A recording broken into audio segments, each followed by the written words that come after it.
Aujourd'hui, nous allons faire un saut vers l'inconnu avec les expressions régulières. Pour commencer, une expression régulière, aussi connue sous le nom de regex, est un pattern permettant d'identifier du texte.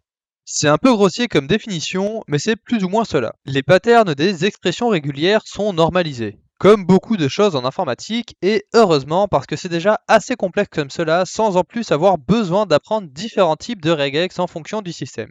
Pas comme le SQL qui m'a rendu fou durant mes études car chaque système que nous utilisions interprétait le SQL d'une manière différente, mais là n'est pas le sujet d'aujourd'hui. Commençons par voir la base des expressions régulières. Nous avons le OO qui utilise le caractère pipe et qui permet d'autoriser plusieurs choix.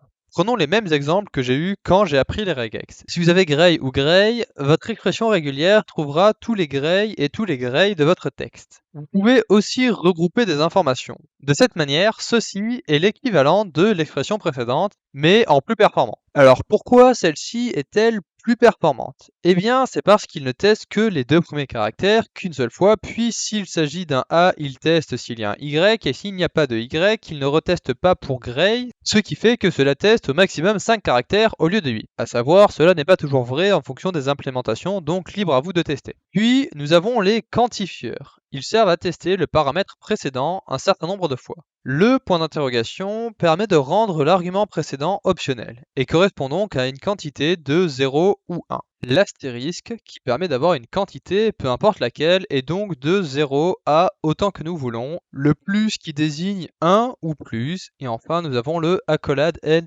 accolade pour exactement n fois. Accolade m virgule accolade pour au moins m fois et accolade m virgule n accolade pour m à n fois. Enfin, nous avons le point qui désigne tout caractère et les crochets qui définissent un ensemble de caractères. Ils sont l'équivalent d'un ensemble de OU mais plus pratique à utiliser car il est possible d'y lister les caractères.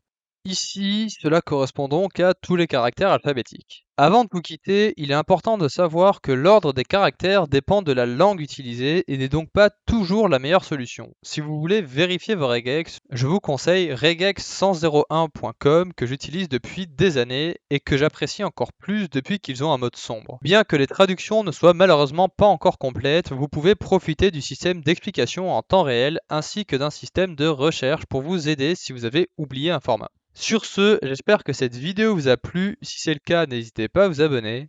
Et je vous dis à demain.